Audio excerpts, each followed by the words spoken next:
I've been saying this since I've been here. We're always praying for somebody sick physically.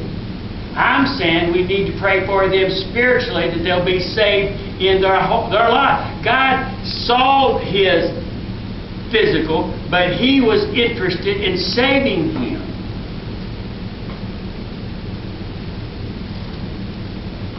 Jesus noted the faith of all of them, just not the four friends, but the man as well. Nobody will ever be forgiven without faith, and nobody will ever be forgiven their sins without repentance.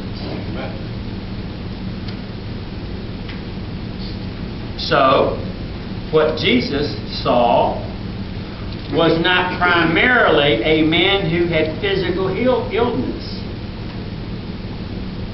He wasn't primarily concerned about healing this man, but primarily a man who had a sinful heart and a man who sought forgiveness.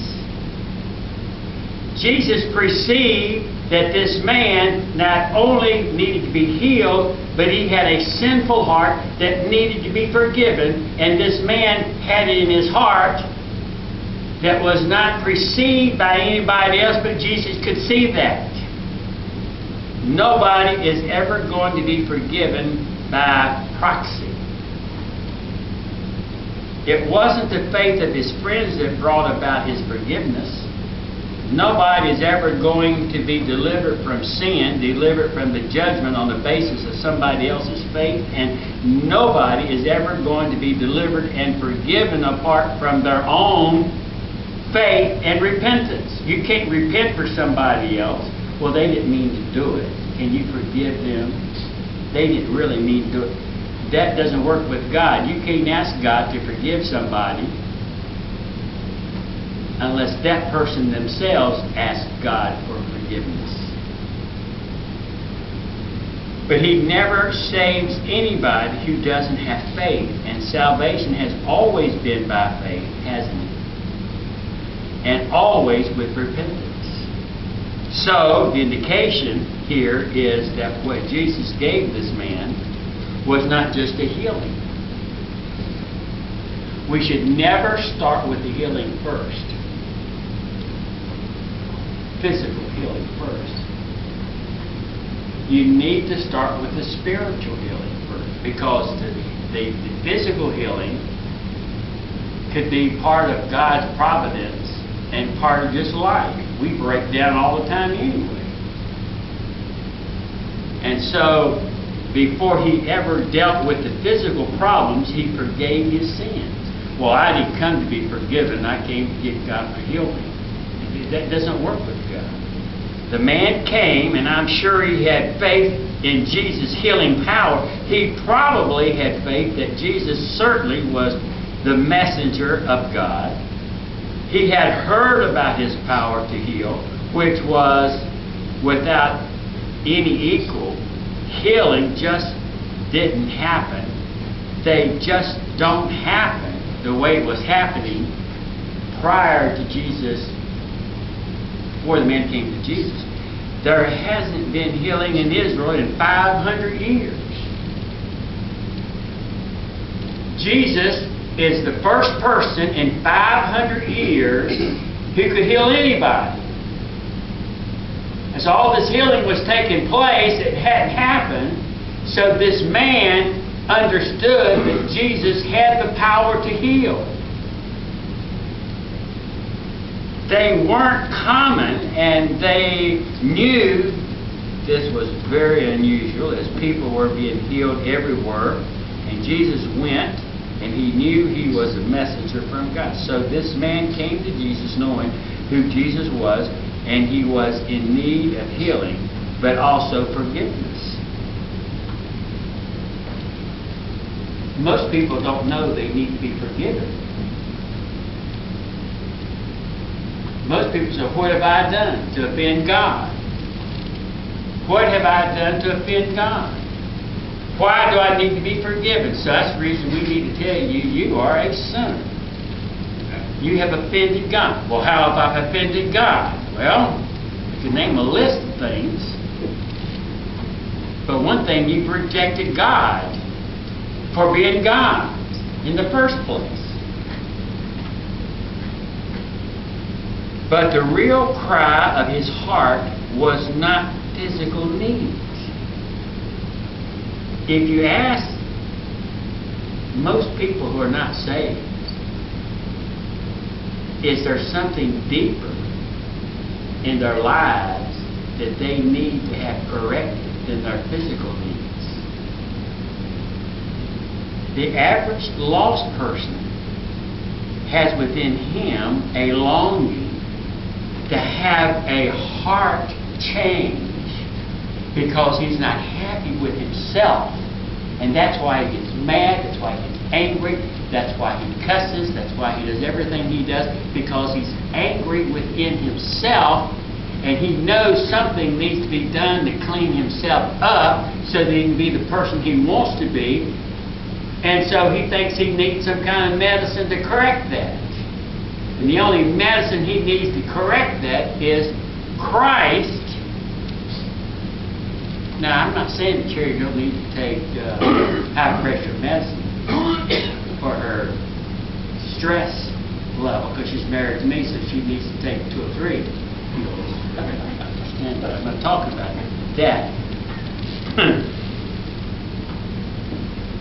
He perhaps had heard that Jesus preached forgiveness because he did.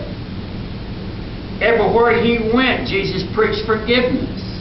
He preached the good news to the poor, the prisoners, the blind, and the oppressed, as we've learned in chapter 4.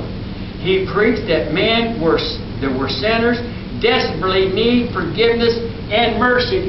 So he understood, because the message had already got out, this Jesus not only heals, but he gives forgiveness for those who are blind and sinners and prisoners and poor and blind and oppressed, as we learn in chapter 4.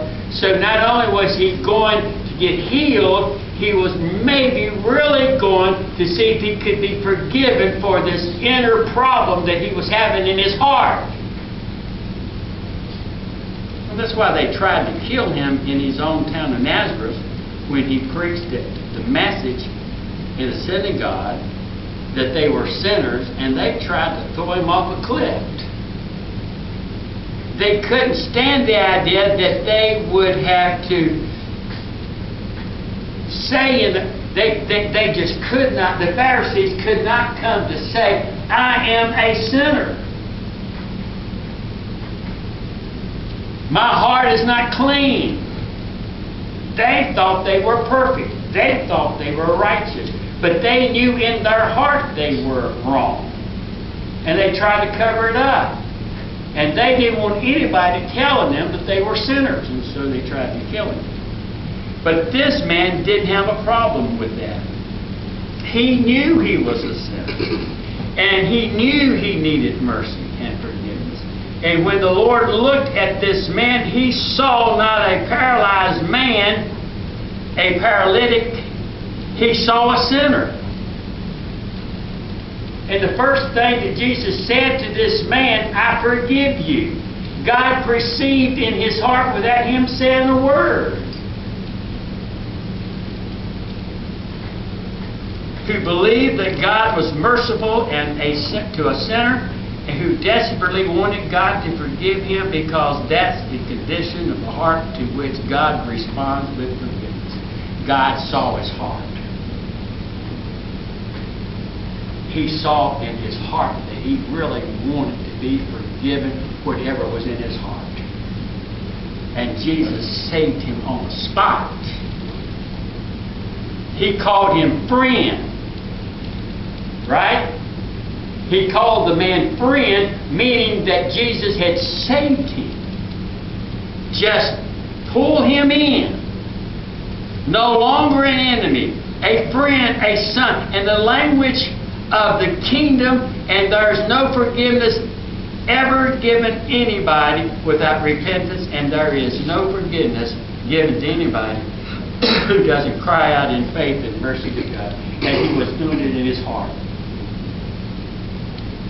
It's in your heart that pours out, not your mouth. Usually what comes out of our mouth is not what really is in our heart. Sometimes what comes out of our mouth doesn't reflect our hearts.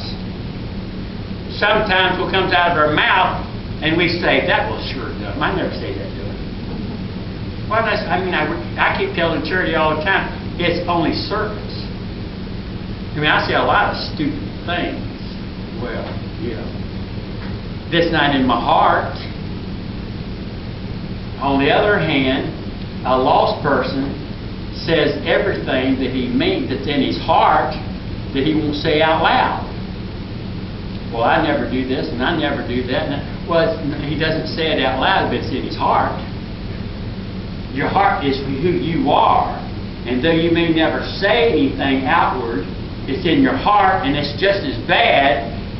But on the other hand, when you become a Christian, a lot of times what comes out of your mouth is not what's really in your heart. Oh, that's true. Because sometimes I can get real nasty at people that don't run red lights. Confess that one. Okay. People have always been saved the same way. This was in the Old Testament. The sinner had to take a look at his own heart and see that he has violated the law of God. Every person that's ever been saved had to come to the conclusion, I am a sinner against God's law. Well, I haven't done anything wrong. As long as you say, I've never done anything wrong, you don't understand that you're a sinner. And my job as a preacher is to make you feel like a sinner, not that you've been saved. My job as you as a Christian is to make you understand you've been forgiven. And once you've been forgiven, that sin has been forgiven, thank the Lord.